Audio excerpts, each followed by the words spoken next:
is voiced, yeah, okay, so g, g, g, good, like that. B, b, so voiced, you can feel that, okay, and then f, voiceless, yeah, okay, exactly.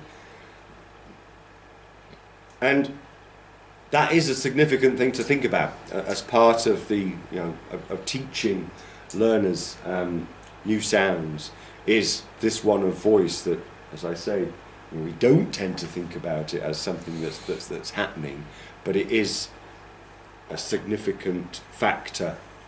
So we've got the idea of voice. That's one variable. Then we need to think about where a sound is produced, okay, so the place of articulation.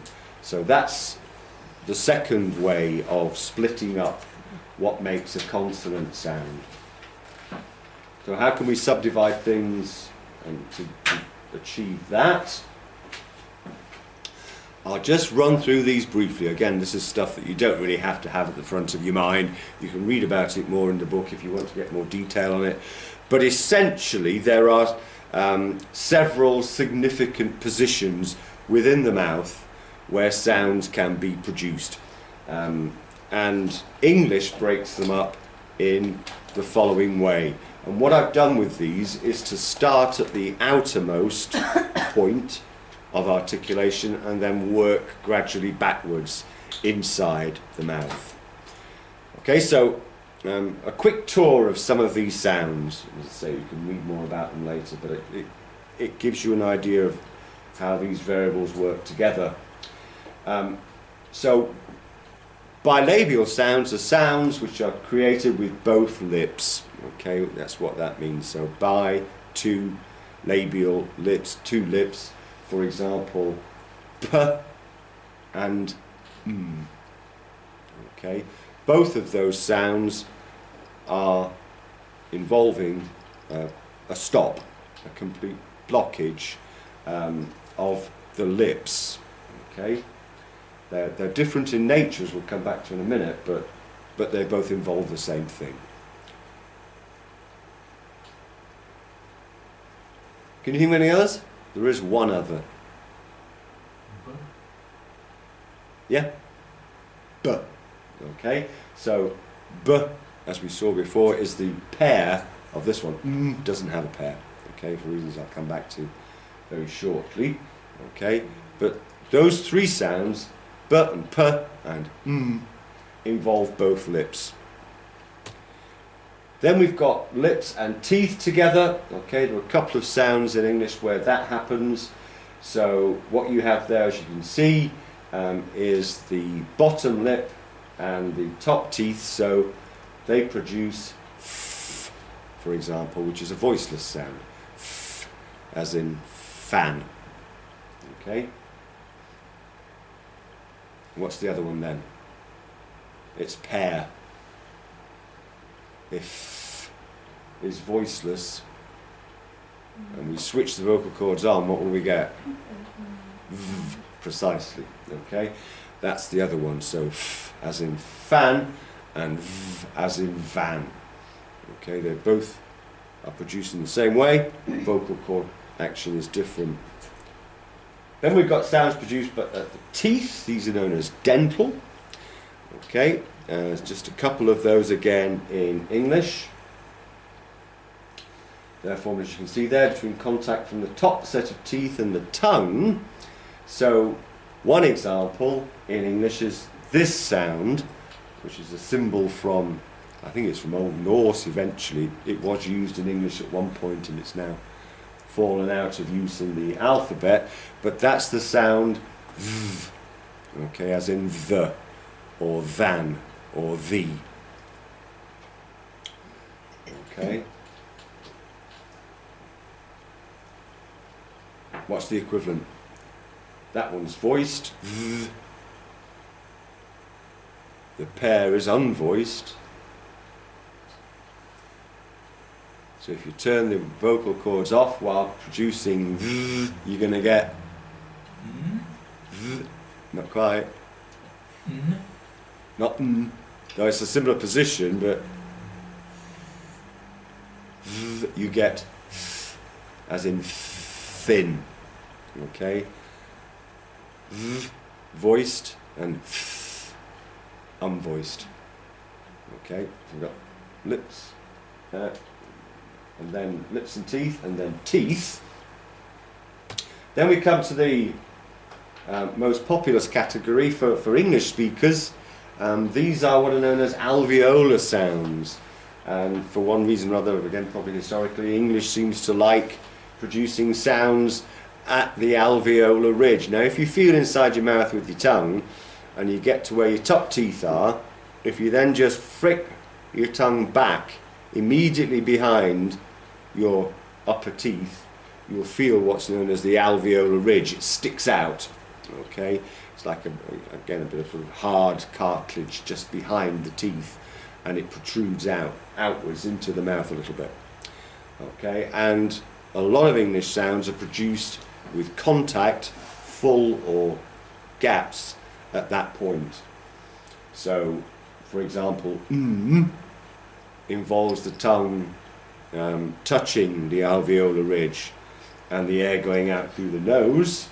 S involves the tongue being near the alveolar ridge and the air being forced through with friction, and t involves a complete stop by the tongue at the alveolar ridge and then a sudden release like b and p. Okay, so t like that. Okay.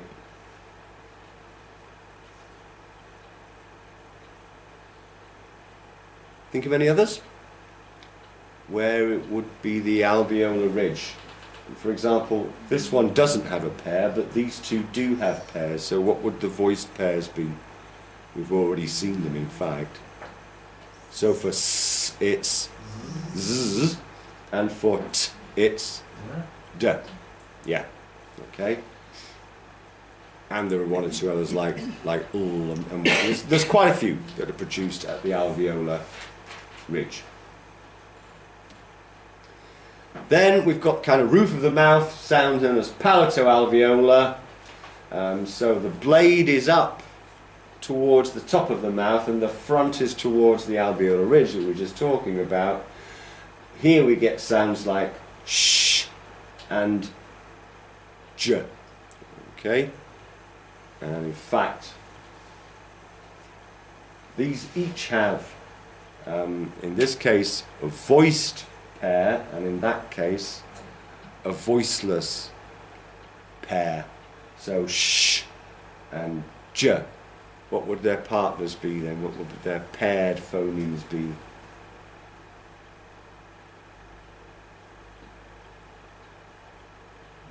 What were they again? This first one is sh. So if you turn the vocal cords on, what do you think you'll get? Sh. Sh. Exactly, yeah. Like the sound in the middle of the word measure. Sh. You get that sound, okay? And for this one, j, if you unvoiced it,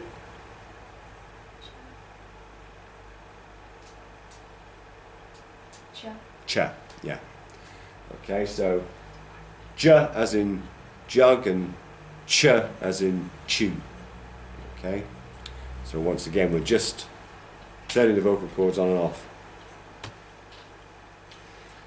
Palatal sounds, in fact there's only one in English, and that's this sound. You need to be slightly careful when you're transcribing, when you come to transcribing, with this particular symbol.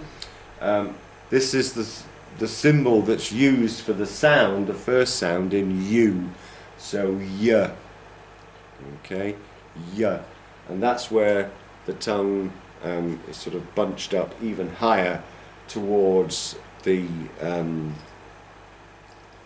hard palate roof of the mouth. Okay, so y. But when it says the blade of the tongue, is that the tip of your tongue? Not the tip. The tip of the tongue and the apex of the tongue aren't used for any sounds in English. They are used for one or two sounds in other languages, but we don't use the tip or the apex. We just use the part of the tongue at the front and the middle and the back. Okay.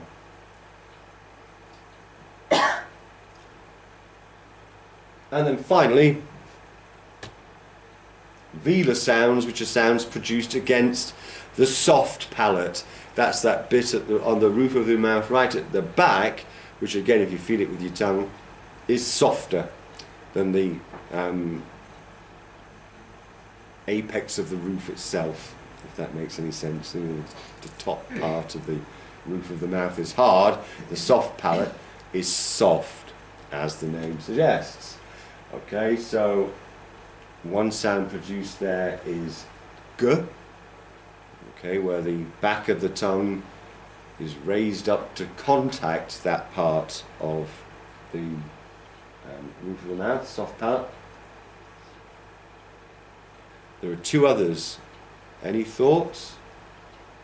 One is the partner of this one. So this is g, it's voiced. If we turn the voice off, what have we got? K. Yeah, exactly. So g, g is vocal cord, and k, k, exactly the same, but no vocal cord vibration. Okay? So g, k, and the other one, which I don't think you'll get, is where the air goes out through the nose, and it's the final sound in this word. Okay, the symbol is like this, and it's pronounced as like that, the air going out through your nose. So king, like that.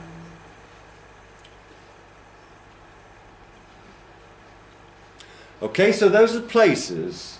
Then again, briefly, let's think about how we can describe them in terms of manner, the way in which they're produced. And we've already, in fact, talked about these, though we haven't actually used the technical terms so far. There are what are known as plosives. Okay. So what about the glottal sounds? About the Glottal sounds, like glottal stopping. glottal stop, you mean? I'll come back to it. Okay. Yeah, because in English it exists like a kind of allophone rather than a phoneme. So it does exist, and I'll cover it shortly. So plosive sounds, as the name suggests, involve an explosion. That's where the name comes from. Okay, so plosives involve a complete stop and a sudden release. So as we've seen already for the sounds p, we stop the air at the lips and then release it. And for t, we stop the air at the alveolar ridge that we just talked about, and then we release it, okay? But there's a complete stop. Okay, so sudden release. Indeed, if you read American publications on phonology, they often just call them stop consonants, these, or just stops. It's the same thing, okay? A plosive or a stop. Ostensibly, it's the same thing. Okay, 30 seconds, put your heads together. Can you think of any other sounds where that occurs? We have a complete stop and we have a sudden release.